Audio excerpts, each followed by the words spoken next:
நம்மளால எவ்வளவு மாதம் திரும்ப கட்ட முடியும், அதுக்கு எவ்வளவு தொகை லோன் வாங்கி எத்தனை மாசத்துல கட்டினா நமக்கும் நன்மையா இருக்கும், வங்கிக்கும் சுலபமா இருக்கும் அப்படிங்கிறது தான் இந்த காணொலியுடைய அடிப்படை நோக்கம். சொந்தமா வீடு கட்டணும் அப்படிங்கிறது எல்லாருடைய வாழ்க்கையிலையும் ஒரு பெரிய கனவாவே இருக்கும்.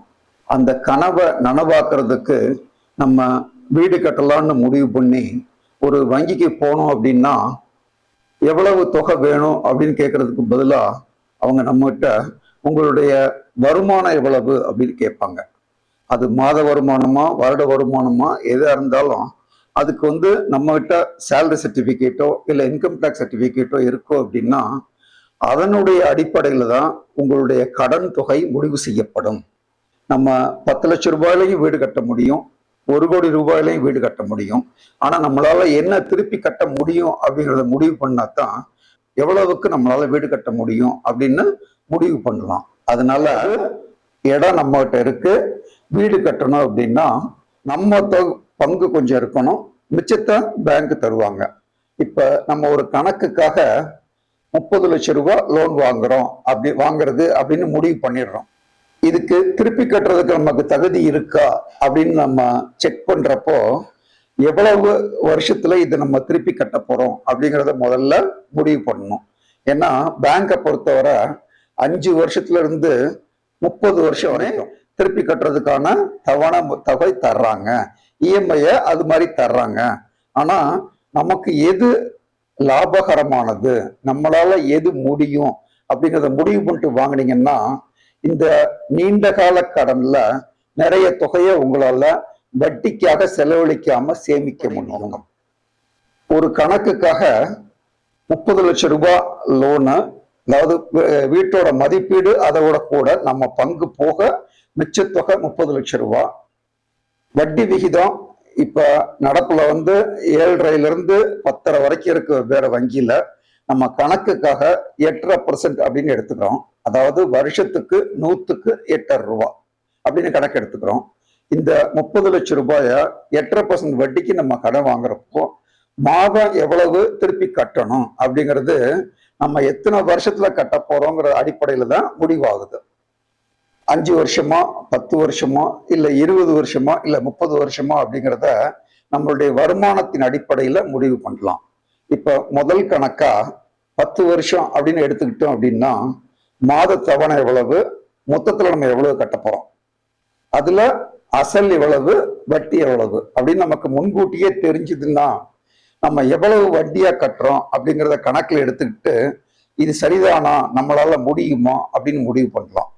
இப்ப அதையே 30 வருஷத்துக்கு கட்டுறோம், இப்போதைக்கு என்னால கடன் கம்மியா தான் கட்ட முடியும், இஎம்ஐ கம்மியா தான் கட்ட முடியும், ஆனா எனக்கு தொகை நிறைய வேணும் அப்படின்னு முடிவு பண்ணி 30 வருஷத்துல கட்டுறது அப்படின்னு முடிவு பண்ணோம்னா நம்ம மொத்தமா வங்கிக்கு 30 வருஷத்துல எவ்வளவு கட்டியிருப்போம், அதுல அசல் எவ்வளவு, வட்டி எவ்வளவு அப்படின்னு கணக்கு பண்ணீங்கன்னா சமயத்துல நம்ம செஞ்சது சரியா தப்பான்னு கூட தோண ஆரம்பிக்கும். அதனால இந்த அடிப்படையை தெரிஞ்சுக்கிட்டு அதுக்கப்புறம் நம்ம கடன் வாங்குறோம் அப்படின்னா நமக்கும் நிம்மதியா இருக்கும், வங்கிக்கும் பிரச்சனை இல்லாம இருக்கும். 10, 15, 20, 25, 30 இந்த 5 தவணைக்கான திரும்ப கட்டும் தொகை எவ்வளவு, நம்ம மொத்தமா எவ்வளவு கட்டியிருப்போம் அப்படிங்கிறதுக்கு ஒன்னொன்னா முதல்ல பார்த்துட்டு அதுக்கப்புறம் நம்ம ஒரு கம்பேரிட்டிவ் சார்ட் பார்ப்போம். இந்த காணொலியை நீங்க முழுமையா பார்த்தீங்க அப்படின்னா முடிவெடுக்கிறது உங்களுக்கு சுலபமா இருக்கும். கடன் தொகை 30 லட்சம் ரூபாய், வட்டி விகிதம் 8.5, மாதம் இஎம்ஐ 37,196 ரூபாய் வரும். நம்ம 120 மாதம் கட்டுறோம், கிட்டத்தட்ட 45 லட்சம் ரூபாய் கட்டியிருப்போம். அதாவது 30 லட்சம் ரூபாய் வாங்கி 120 மாதம் தவணை கட்டுறப்போ மொத்தத்தில் கிட்டத்தட்ட 45 லட்சம் ரூபாய் கட்டியிருப்போம். அதாவது வாங்கினதில் பாதி தொகை வட்டியாக கட்டியிருப்போம். இது 10 வருஷ தவணைக்கு.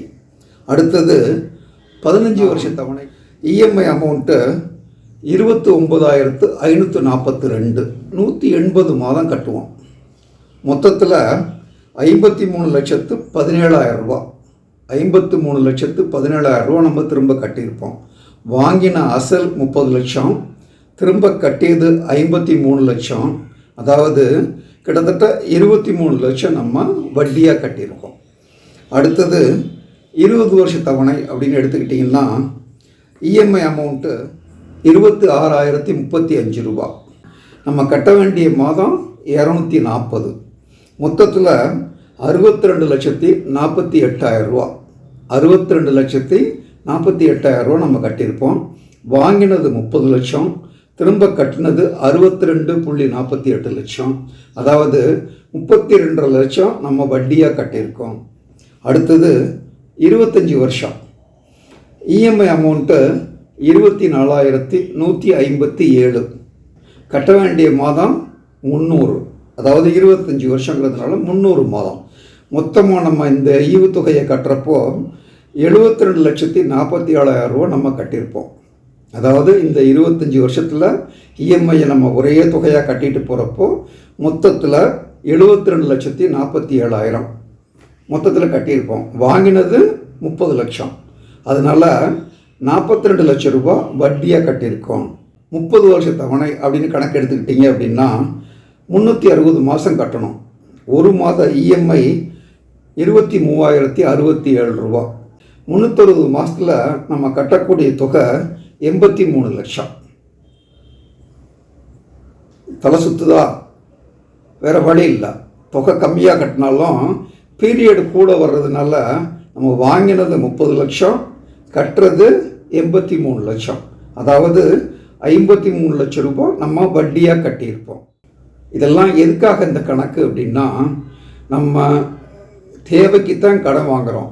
அதே நேரத்தில் உங்களுடைய வருமானம் எவ்வளவு, அது எவ்வளவு கட்ட முடியும் அப்படிங்கிற ஒரு கணக்கு எடுத்துக்கிட்டு 15 வருஷம் அப்படின்னு ஒரு சுமாராக ஒரு கணக்கு போட்டிங்க அப்படின்னா 10 வருஷத்தில் கட்டி முடிச்சிட்டிங்கன்னா உங்களுக்கு லாபம் ஜாஸ்தி. ஏன்னா 10 வருஷத்தில் கட்டினீங்கன்னா நீங்கள் 45 to 50% தான் வட்டி கட்டியிருப்பீங்க வாங்கின தொகை இல்லையா. கம்பேரிட்டிவ் சார்ட்டை பாருங்கள். 10 வருஷத்தில் 48% அதிகமாக கட்டுறோம். 15 வருஷத்தில் 77% அதிகமாக கட்டுறோம். 20 வருஷத்தில் 108%, வாங்கினதை விட 108% கூட கட்டுறோம். 25 வருஷத்தில் 141% கூட கட்டுறோம். 30 வருஷ தவணைன்னு போட்டிங்கன்னா 177% நம்ம கூட கட்ட போகிறோம். நம்மளுடைய ரீபேயிங் கெப்பாசிட்டி, திரும்ப கட்டக்கூடிய தகுதி என்னங்கிறத முடிவு பண்ணிவிட்டு ஒன்று அதுக்கு தகுந்த மாதிரி லோன் தொகையை ஃபிக்ஸ் பண்ணுங்கள், இல்லை உங்களுடைய கட்டக்கூடிய தகுதிக்கு தகுந்த மாதிரி ரீபேமெண்ட்டை அது மாற்றி அமைச்சுக்குங்க. முன்கூட்டி கட்டுறதுக்கு ஒரு சில பேங்க்கில் பெனல்ட்டி இருக்கும், அது உங்கள் அக்ரிமெண்ட்டை செக் பண்ணிக்கங்க. பெனல்ட்டி இல்லை அப்படிங்கிற பட்சத்தில் எவ்வளோக்களோ சீக்கிரம் உங்களால் கட்ட முடியுமோ கட்டி முடிச்சுடுங்க. நீங்கள் கட்டுறது இஎம்ஐயாக இருந்தால் கூட வங்கி அந்த கணக்கை ஒரு சாதாரண டேர்ம் லோன் கணக்கில் தான் வச்சுருக்காங்க. அதாவது என்ன தொகை பாக்கி இருக்கோ அதுக்கு நாள் கணக்கில் வட்டி கணக்கு பண்ணி ஒவ்வொரு மாத இறுதியிலையும் உங்கள் கணக்கில் வட்டியை ஏற்றி அசலோடு சேர்த்துருவாங்க. நீங்கள் கட்டுற இஎம்ஐ அமௌண்ட்டு முதல்ல வட்டிக்கு சரியாயிடும், அது தவிர மிச்சம் இருக்கிறது தான் அசலுக்கு ஏறும். இப்போ உதாரணத்துக்கு நீங்கள் வாங்கின 30 லட்சம் ரூபாய்க்கு முதல் மாதம் 8% வட்டி போட்டால் 21,652 ரூபா வரும். அதாவது 31 நாள் கணக்கில் எடுத்துக்கிட்டு நீங்கள் 10 வருஷ தவணையில் கட்டினீங்க அப்படின்னா 37,196 ரூபா கட்டியிருப்பீங்க. அதாவது 21,000 ரூபா வட்டிக்கு போக 16,000 ரூபா அசலுக்கு ஏறி இருக்கும். அதே நீங்கள் 15 வருஷ தவணையில் வாங்கியிருந்தீங்க அப்படின்னா, அதாவது நீங்கள் கட்டக்கூடிய தவணை 29,542 ரூபா. அதில் 21,657 ரூபா வட்டி போயிடும், 8,000 ரூபா தான் அசலுக்கு ஏறும். இந்த கணக்கு பரவாயில்ல. நீங்கள் 25 வருஷம் தவணை போட்டு வாங்கினீங்கன்னு வச்சுக்கோங்க, வட்டி 21,657 முதல் மாதம், நீங்கள் கட்டக்கூடிய தவணை 24,157, அதாவது கிட்டத்தட்ட 2,500 ரூபா தான் உங்களுக்கு முதல் மாதம் அசலில் ஏறும். அதனால் பீரியடு கூட கூட நீங்கள் கட்டுற வட்டி ஜாஸ்தியாகி மொத்தத்தில் நீங்கள் திரும்ப கட்டுற தொகை நிறைய வந்து நிற்கும். அதனால் உங்களுடைய தகுதிக்கு தகுந்த மாதிரி லோன் ரீபேமெண்ட்டை ஃபிக்ஸ் பண்ணுங்கள். ஆரம்ப காலத்தில் கொஞ்சம் கஷ்டமாக இருந்தால் கூட கொஞ்சம் சிரமப்பட்டு முதல் 1 வருஷம் 2 வருஷம் கொஞ்சம் எக்ஸ்ட்ராவாக கட்டி வச்சிட்டோம் அப்படின்னா, பட் அதுக்கப்புறம் தானாகவே வட்டி சுமை குறைய ஆரம்பிக்கலாம். நீங்கள் 15 வருஷம்னு ரீபேமெண்ட் போட்டு வாங்குங்க. ஆனால் முடிஞ்ச வரைக்கும் அதை 10 வருஷத்துக்குள்ளே கட்டி முடிச்சிடுங்க. ப்ரீபேமெண்ட்டுக்கு, அதாவது ப்ரீ க்ளோஷருக்கு பெனல்ட்டி இல்லையாங்கிறத உங்கள் அக்ரிமெண்ட்டில் முன்கூட்டியே செக் பண்ணிக்கங்க. அந்த மாதிரி இருக்கிற பட்சத்தில் 10 வருஷத்துக்குள்ளே கட்டி முடிச்சிங்க அப்படின்னா நீங்கள் வட்டியாக கட்டக்கூடிய தொகை 50% தாண்டாது. அதனால ஒரு நல்ல முடிவாக மேனேஜரோட கலந்து எடுத்தீங்கன்னா ஒரு முழுமையான வீடு எந்த பிரச்சனையும் இல்லாமல் உங்களுக்கு கிடைக்கும். நன்றி.